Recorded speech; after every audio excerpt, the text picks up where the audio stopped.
Hello friends, welcome to defence matrix.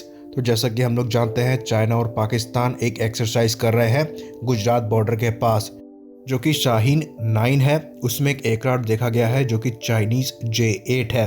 काफ़ी लोग उसके बारे में कई क्वेश्चंस पूछ रहे थे, तो आज हम उसके बारे में ब्रीफ में बात करेंगे। तो J8 या फिर F8 जो एयरक्राफ्ट है वो चाइना का इंटरसेप्टर एयरक्राफ्ट है। एरियल परफॉर्मेंस की बात करेंगे एयर टू एयर कॉम्बैट के लिए, तो वो कुछ खास नहीं है, क्योंकि ये एक इंटरसेप्टर एयरक्राफ्ट है तो इसकी स्पीड काफ़ी ज़्यादा हाई है और ये हायर एल्टीट्यूड पे फ्लाई कर सकता है। लेकिन अगर मनोवरेबिलिटी की बात करें तो वो बहुत पुअर है। मैक्सिमम ये खाली 4G तक पुल कर सकता है। तो इस एयरक्राफ्ट की जो फर्स्ट फ्लाइट हुई थी वो हुई थी 1969 में। इसके दो वर्जन हैं, एक सिंपली J8, दूसरा J8-2। तो जो J8-2 है वो अब सर्विस में है, J8 रिटायर हो चुके हैं। तो अगर आप चाइनीज़ मिलिट्री एविएशन हिस्ट्री को देखेंगे तो आज जो भी चाइनीज़ मिलिट्री एविएशन है वो MiG-21 के मॉडल्स पे एक्सपेरिमेंट कर करके है। J8 भी एक ऐसा एक्सपेरिमेंट था जहां पर MiG-21 की सारी खूबसूरती को ख़राब किया गया था। तो चाइना को लाइसेंस मिला था MiG-21 को बनाने के लिए, उसके बाद फिर डिस्प्यूट हो गया था, तो पूरी तरीके से टेक्नोलॉजी ट्रांसफ़र नहीं हो पाई थी। लेकिन फिर भी उन्होंने अपने J7 एयरक्राफ्ट को बनाना जारी रखा था, जितना भी कुछ उनको आता था उससे। इसलिए उस समय जो चाइनीज़ J7 थे वो MiG-21 से इन्फीरियर थे। तो जब मिड 60s में हायर एल्टीट्यूड पे फ्लाई करने वाले फाइटर एयरक्राफ्ट और स्पाई प्लेन से जब चाइना को खतरा महसूस हुआ, जहां पर उनके जो J7 है वो उनको इंटरसेप्ट करने में सक्षम नहीं थे, तो उन्होंने J8 को बनाने का प्लान किया।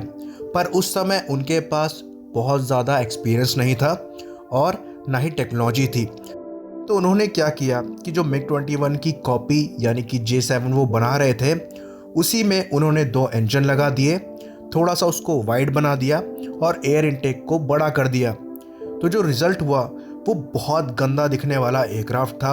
अगर आप MiG-21 को बहुत पसंद करते हैं तो थोड़ा खून आपका ज़रूर जलेगा इसको देखकर, जैसा कि हमारा जला था।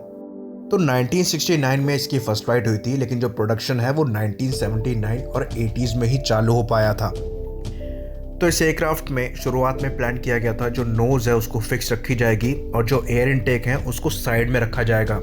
पर चाइना को इसकी एक्सपर्टीज़ नहीं थी, तो MiG-21 स्टाइल की नोज़ रखी गई। इस पे जो रडार लगा वो एक काफ़ी weak type 204 monopulse fire control radar था, और जिसमें वेपन्स लगते थे वो विद इन विजुअल रेंज के लगते थे।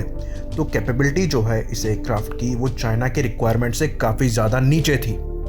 तो आगे चलकर J8-2 बनाया गया, जहां पर नोज़ को फिक्स कर दिया गया ताकि ज़्यादा बड़ा और पावरफुल रडार लग सके, और जो एयर इनटेक है उसको साइड में लगा दिया गया MiG-23 के जैसे। तो शुरुआत में इसके जो रडार है वो अमेरिका से लिया जाना था, फिर तिनानमेन स्क्वायर का जो प्रोटेस्ट है वो हुआ और अमेरिका से जो रिलेशन है वो ख़राब हुए, रडार इनको मिल नहीं पाया।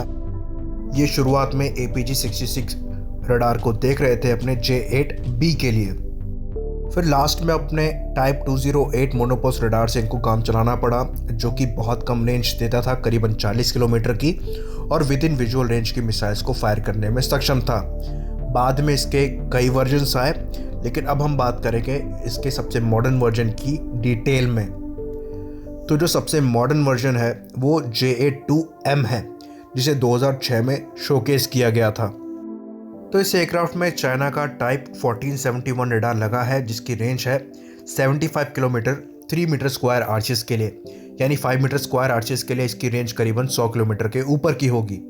साथ ही साथ ये जो रडार है वो मल्टी मोड रडार है, air to air, air to ground और एयर टू सी मोड में ऑपरेट करने में सक्षम है। तो ये एक बार में 10 टारगेट को ट्रैक कर सकता है, 2 को इंगेज कर सकता है। बाकी ये जो रडार है वो हर तरह की मैपिंग के लिए भी कैपेबल था। तो इस रडार में इनका इंडिजिनस टैकन सिस्टम लगा था, जो कि नेविगेशन प्रोवाइड करता है। साथ ही साथ इनका इंडिजिनस डेटा लिंक को भी लगाया गया है। तो जो इन्फॉर्मेशन है मिशन की वो ग्राउंड स्टेशन से बड़ी आसानी से फीड करी जा सकती है एयरक्राफ्ट में। तो इन सब अपग्रेड के बाद ये जो एयरक्राफ्ट है वो BVR कैपेबल हो गया, और जो इसका सबसे लेटेस्ट वर्जन है यानी कि J8DF active radar guided missile को फायर करने में, जो कि PL-12 है। इस एयरक्राफ्ट की बेसिक परफॉर्मेंस की बात करें तो इसकी जो मैक्सिमम स्पीड है वो मैक 2.4 की है और जो कॉम्बैट रेडियस है वो करीबन 900 किलोमीटर तक का बताया जाता है एक्सटर्नल ड्रॉप टैंक के साथ। जी लिमिट्स की बात करें तो वो खाली 4.7 जीज है। सर्विस सेलिंग करीबन 59,000 फीट्स की है और जो थ्रस्ट टू वेट रेशियो है वो 0.74 है, जो कि बिल्कुल भी अच्छा नहीं है, पर एक इंटरसेप्टर एयरक्राफ्ट है तो ये एक्सपेक्टेड है। टोटल एयरक्राफ्ट इन सर्विस की बात करें तो ये करीबन 200 एयरक्राफ्ट सर्विस में है। बाकी मॉडर्न सिनेरियो के हिसाब से अगर कैपेबिलिटी को आके तो जो इंटरसेप्टर्स हैं उनके रोल ऑलमोस्ट ख़त्म हो गए हैं, तो ये एयरक्राफ्ट जो है वो मॉडर्न सिनेरियो में फिट नहीं बैठते हैं और चाइना जो है वो डेफिनेटली इनको रिटायर करना चाहता होगा। इसी बात पे इसे ख़त्म करते हैं। लाइक करिए, सब्सक्राइब करिए। जय हिंद।